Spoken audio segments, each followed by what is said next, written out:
And now I'd like to pass over to Jeff Wickens. Good evening, all.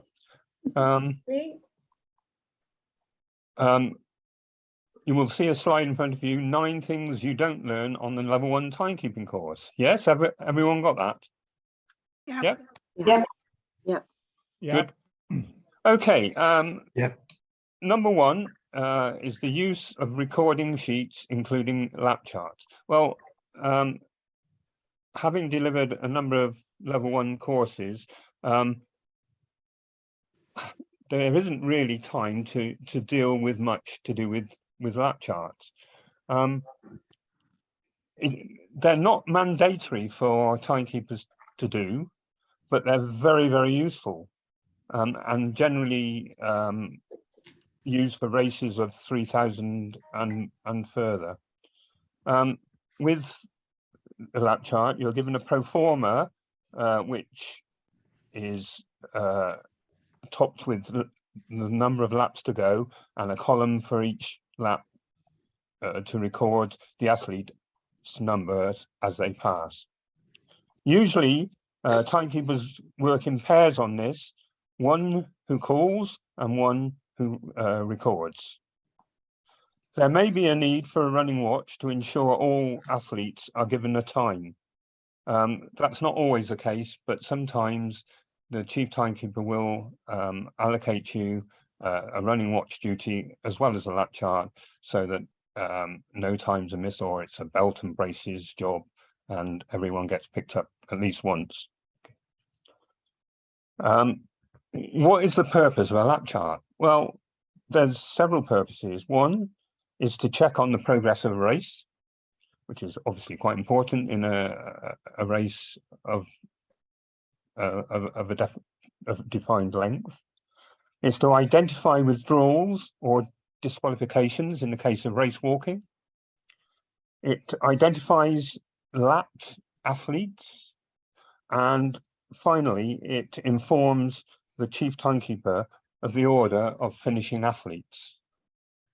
And I think that, you know, I think that a lap chart is a bit underrated, but it provides a lot of information that you wouldn't otherwise have. Okay, if we move on to the time requirements of the timekeeper steward. Right, a steward is normally only allocated at a larger meeting.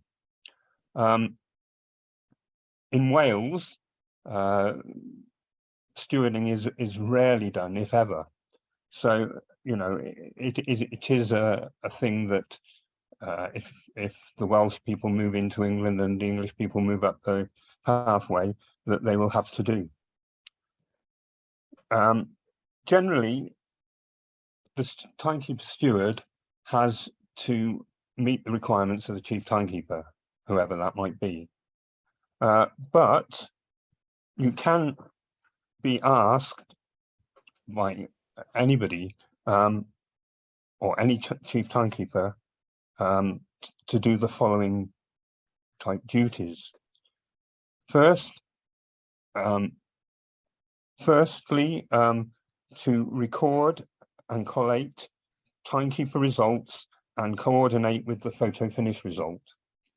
Secondly, collate seeding sheets and inform the chief timekeeper and his team, her team, of the heat numbers and the numbers in each heat. And the third thing that you're quite likely to have to do is to act as an additional timekeeper in the case of missed times or when a caller is unable to return to the stand quickly and safely enough. Okay. Right, we'll now move on to times to announcer. Again, that's a practice that is not often used because of physical structures and the fact that you know, it's not that easy to get from the timekeeper stand to the announcer's situation. Obviously, you can use radios, but it's not always that clear unless you're actually next to the announcer. Before or prior to the meeting, you will need to liaise with the announcer, and they will tell you what they actually want, what times they want, where they want them, how they want them. There could be bell times if there's no VDU, or if the VDU is not working for any reason. They could be kilometre splits, or they could be lap times. Not very likely lap times, but they could be. You need to stand fairly close to the announcer himself, herself, and call clearly so that they understand and they can then announce the times to the general public. Okay, we'll now move on to the rules and differences of the 400 relays, long and short staggers. There are general principles to all 400 relays, whether they're long or short stagger. You're given a slip or pro forma with space for lap and cumulative times for each leg, 1 to 4, or 4 to 1, sometimes depending on the timekeeper's preference, so that you get 3 columns and they're either labeled 1, 2, 3, 4, and cumulative time and then lap time afterwards, or they're labeled 4, 3, 2, 1. And it's just a matter of personal preference as to which way they want to do it. Right, you have to record times as above, that is on that sheet, for each athlete in 1/10, not 100ths. You read 100ths off your watch, but you record in tenths. Okay, you take the time for each lap as the baton crosses the line for athletes 1, 2, and 3. On the 4th athlete, you revert to your allocated position. That is the position you've been told that you need to time. And you take the time as the athlete's torso crosses the line, not the baton on this occasion. Okay, so if you timing the 4th athlete and they happen to be in the position that you've been allocated, good luck to you, but so often they're not. Okay, then if you haven't been lucky enough to be on the same athlete's position, you have to wait for the 4th time for your team to be returned either by hand from a hand time or photo finish and complete the slip. So you will then have 4 cumulative times, 4 split times. Okay, right, for the long stagger, it's the general principles are much the same, but the first the first thing you need to do is you need to go out trackside, because obviously the takeover lines for the first takeover on the long stagger are not clearly visible from the timekeeper's stand. So you stand trackside for the first athlete, especially in lanes 5, 6, 7, and 8, adjacent to the white line with the blue bar in the middle.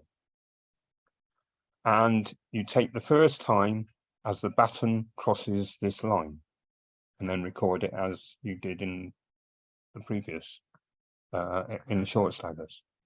You then return to the timekeeper stand for the remainder, and you take the athlete's time 2 and 3 as the baton crosses the line, and then, as for the short stagger, the 4th athlete and the time that you've been allocated, and as the torso crosses the line.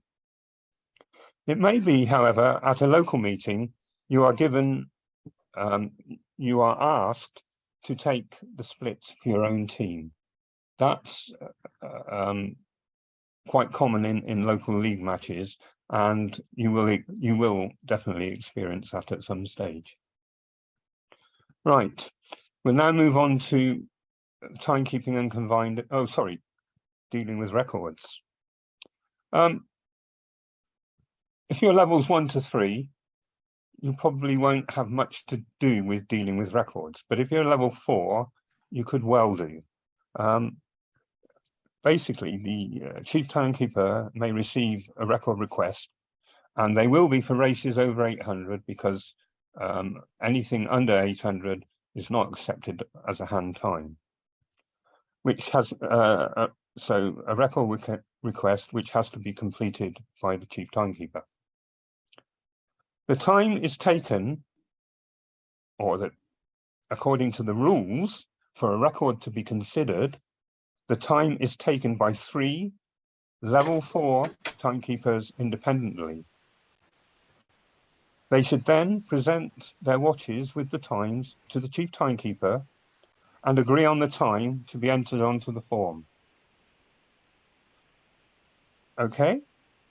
In addition to that, a copy of a completed lap leader chart or form relevant to that event to certify the correct number of laps or distance that has been completed should also be attached. So it's very important that the lap chart is done for those events. Otherwise, a record cannot be considered. Okay, I'll pass on quickly because, as I say, levels 1 to 3 aren't really considered. It's just for your general information. Combined events. This is quite a difficult one in a way, because it seems conflicting. It says in the rules that there should be 3 timekeepers acting independently, timing each athlete. How many events have you been to where there are 3 timekeepers who can time each athlete? I haven't been to any for a long, long time.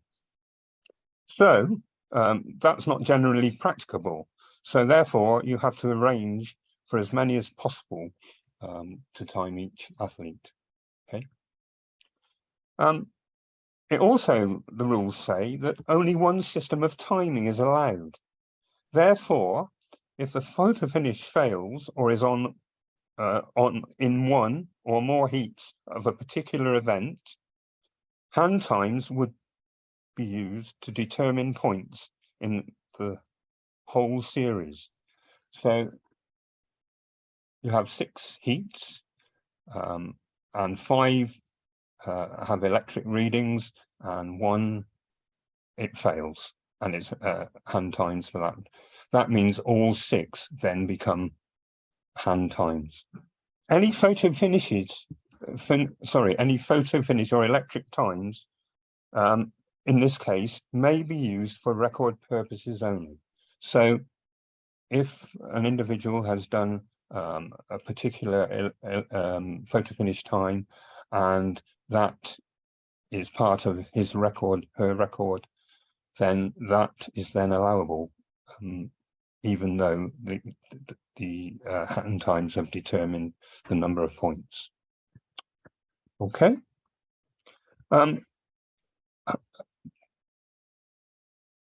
Multi-events, combined events, tend to be long events with great gaps in the day where timekeepers think they're going to have coffee all day, or go down to the food and take all the food before the field officials get there. But you may well be asked to do some more of the non-technical jobs on the field during those breaks. And in events that I've chiefed, most of the timekeepers have done exactly that and have been happy to do so, because actually it fills in a lot of time when you wouldn't be doing anything really otherwise. Okay. Right. We'll now build ticks and crosses. Ticks and crosses are mainly used for a lap chart, to go with a lap chart for photo finish.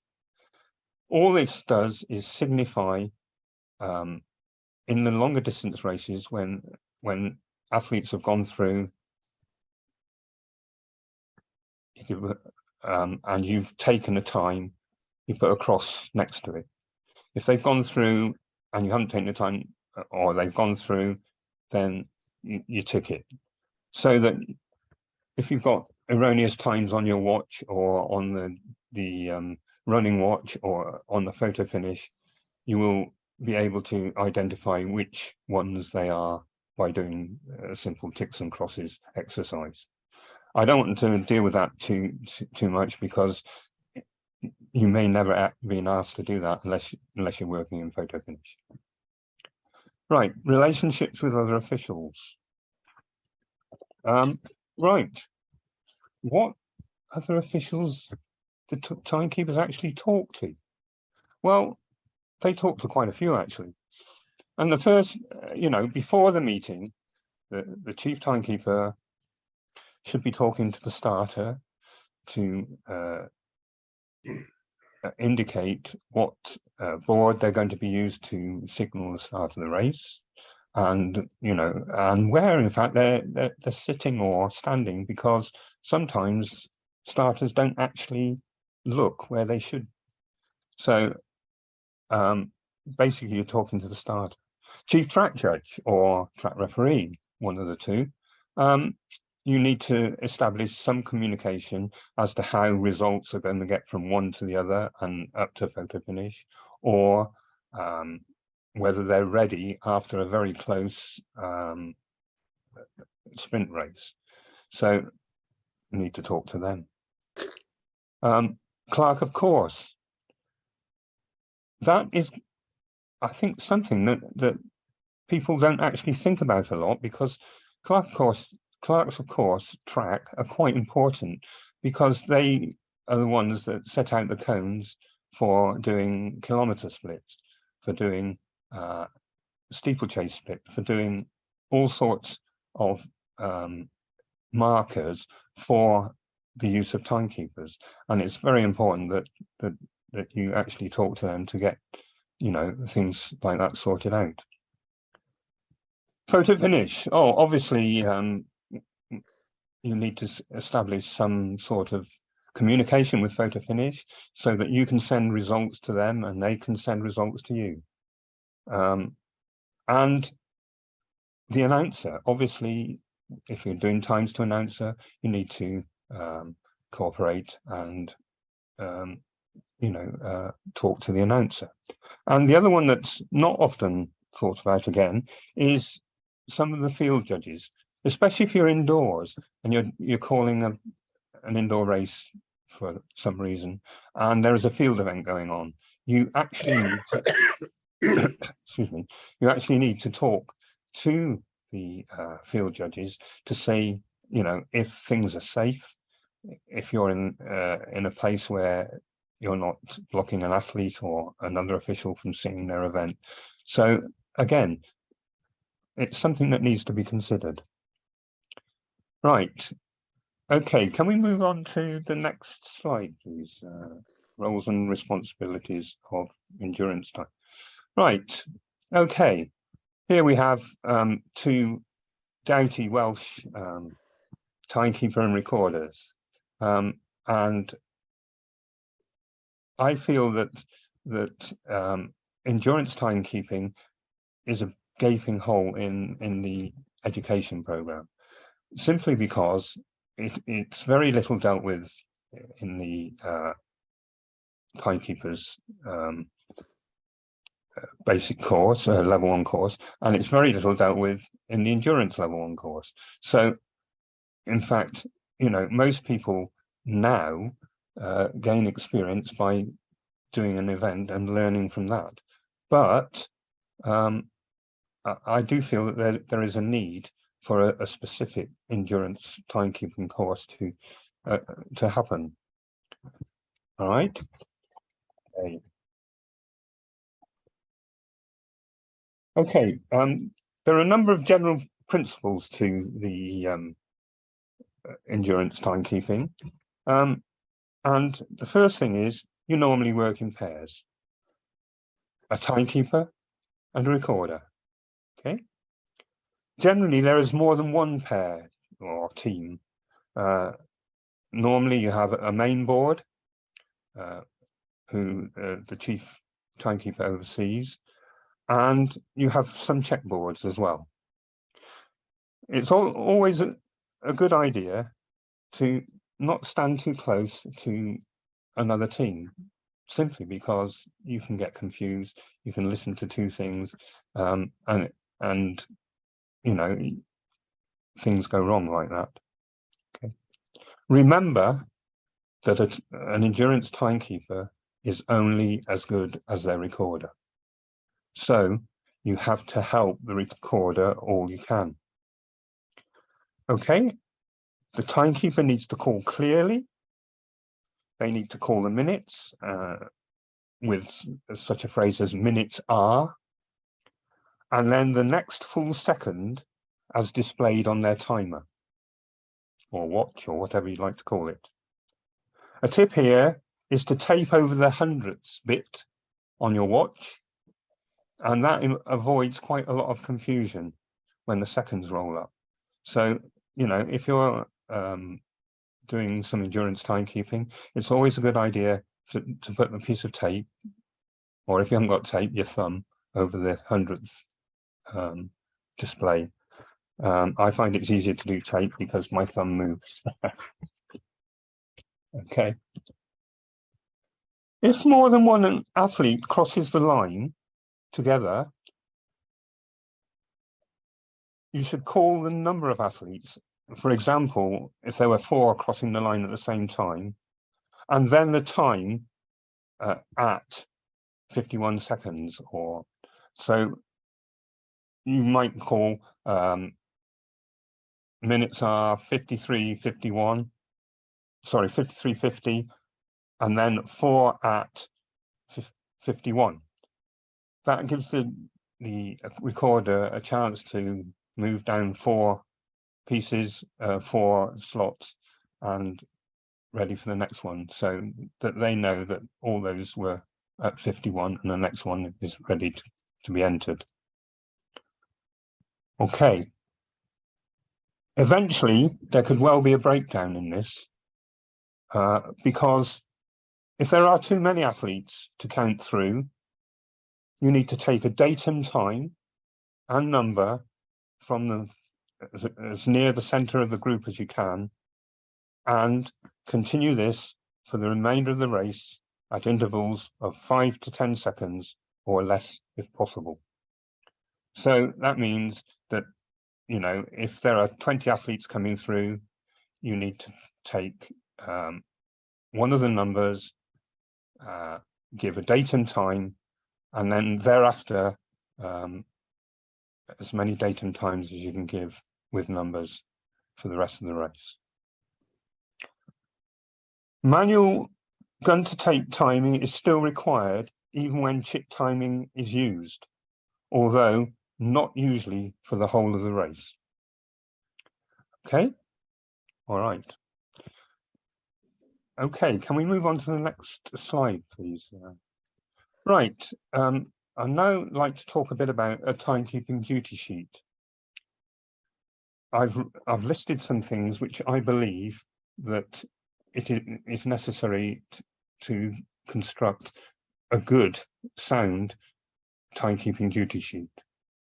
I will read through them because I feel that they're important. The first is keeping things simple. The sheet should be easy to read and understand, clear, but concise and not too fussy. You must ensure that all the necessary duties are covered, and you can have a crib sheet with the duties, whether you've included them and who is covering them. It's always good to have a knowledge of the team. I know there are some people who say, I don't really want to know who my team are. I'd rather just find out on the day. But if you have a knowledge of the team, you can use their strengths and weaknesses when allocating the duties. And I think that's quite important. Avoid overloading specific officials with too many duties, equality. I believe that, you should spread the duties out fair and square between the whole team. I've been to meetings where there has been one or two officials who've been loaded with every duty possible, and there have been others who haven't. And I don't think that that is quite right. And then there's the maintenance of lines of communications, as I've already mentioned, with photo finish and recording, etc. Okay, can I have the next sheet, please?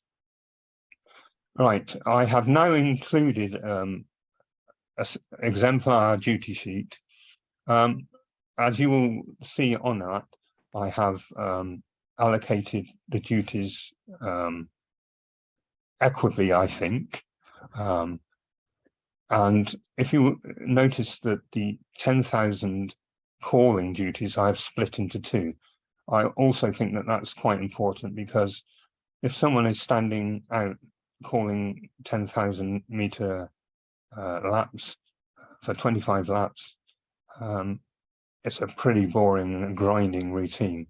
So I've split that duty into two. As you can see, I've put the T number for all the events so that they can highlight that on their program or tick it on their program, as well as knowing what the event is. They know approximately when they have to be ready to do it. As you can see, I've also included the lap chart for the 10,000 and the steward at the bottom, who will, in this case, cover, for instance, the time for position 4, who will be at the start of the 3,000 and probably won't be able to get back safely to the stand. The starred, where it says name and there's stars, those are the people who have to return the times for their particular group, and it might be only individually, to the chief timekeeper. So that's an example of a timekeeper's duty sheet. Okay, can we move on then, please, Zoe? Right. One question to ask post-meeting: did it work? And if it did work, then great. If it didn't, then you need to find out why and try and repair any damage that was done, or where did I go wrong? So treat every day as a school day. Never be afraid to ask questions. It's the only way you will continue to learn. And that is a very true statement. Okay, can I pass on, please? Right. The next 3 slides are all about how to qualify as level 1, level 2, and level 3 officials. So I guess most of you have done level 1, but that is an overview of what you need to supply to become a level 1, and who to contact in your various TRNGs or home countries. Pass on to level 2, please. Yep, that's on the screen, Jeff, level 2. Yep. Again, you need to complete your record of experience and submit it to your home country or TRNG for at least 10 meetings, okay?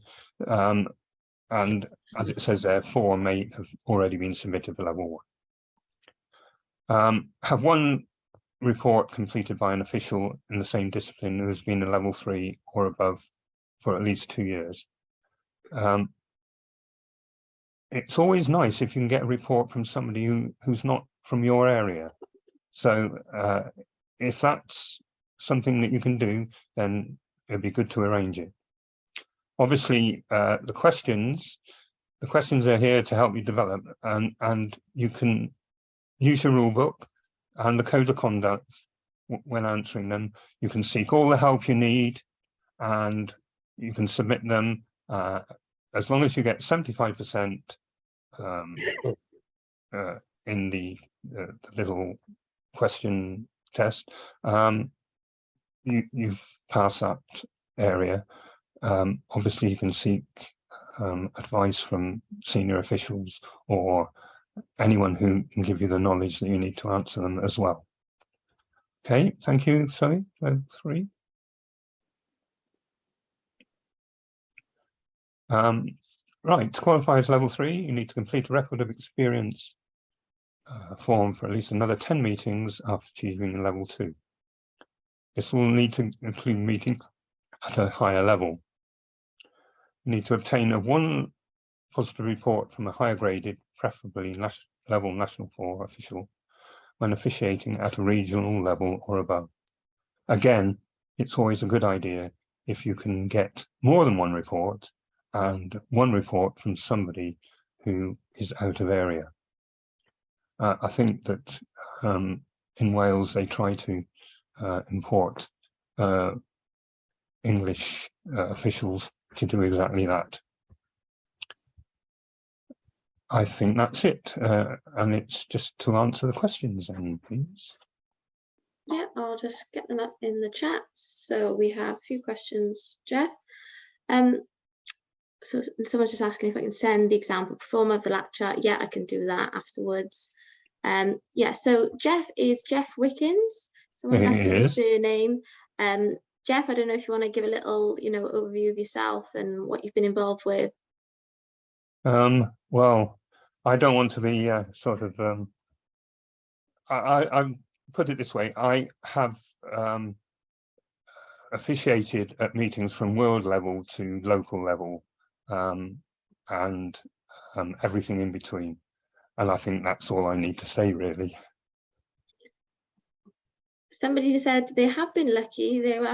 Recently, we have been lucky if there are 3 timekeepers in attendance of all athletes. So yeah, same issue. What was the races in lanes column on the duty sheet?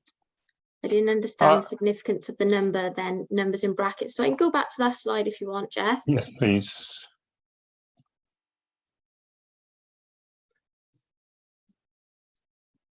Yeah. Right. Races in lanes are races from 100 to 400. 800 and over are not regarded in lanes. So races in lanes are all the events from, they could be 60s actually, but from 60 to 400. Is that clear? Yeah, I don't know if Donna wants to come in, if you're happy to, if you want to ask any more questions.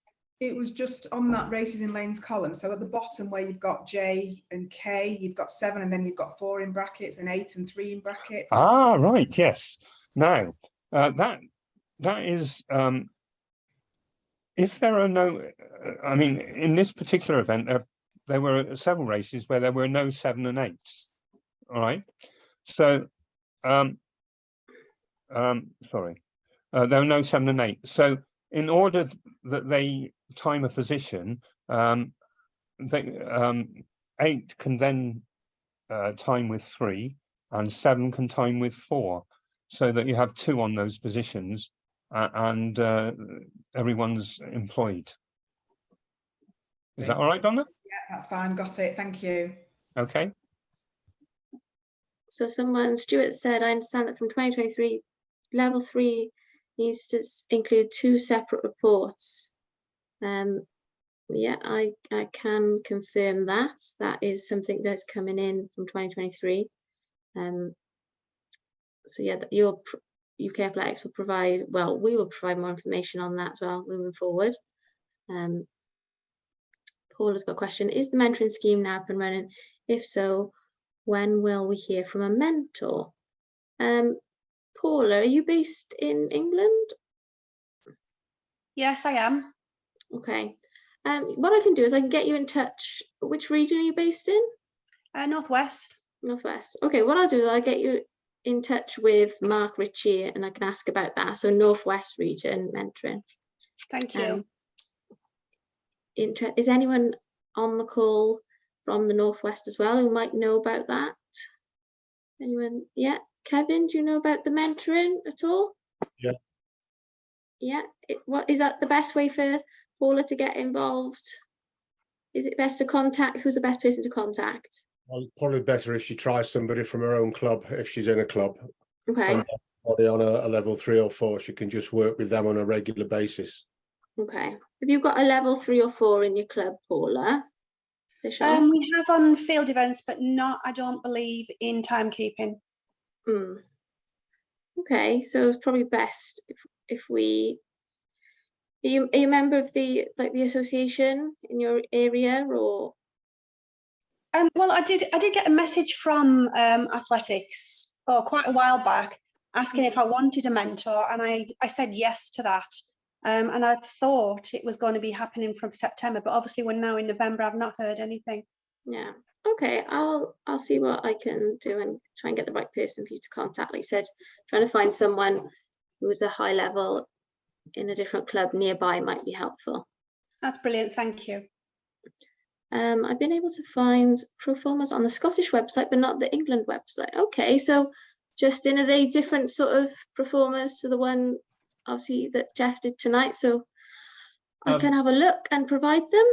They could be a little bit different. I've had to be chief a couple of times, and not knowing where to find them, I've done my own. But recently I tried scouring and found some on the Scottish website, which I have used. But it just seemed sensible to have them on the EA website as well, maybe under the hub or something like that. Yeah, sure. I will feed that back to England. Margaret, the latest info from TAG is that for an out of area report, the candidate must go out of area, not the reporter go to the candidate. I was pulled up very sharply about this recently. Okay, that's interesting. Jeff, were you aware of that? No. No. No, That's I difficult, wasn't. obviously, obviously we do get a lot of out of areas coming to Wales, so that's that will change things. Stephanie asked, remind me why C and E don't return times to the chief. Okay, Stephanie, C doesn't return because the group times for all on first position are returned by B, and the group times for all on second position, D and E, are returned by D. Do you understand? Stephanie, does that help? Yes, thank you. That does. I've done this before, and when I looked at it there, thinking, just remind me again how that works. Could you just say it again, though, Jeff, so it's just completely gone? Certainly. Those that well, they are they'll probably be asterisks on the actual sheet. Those are the people who return times for their group.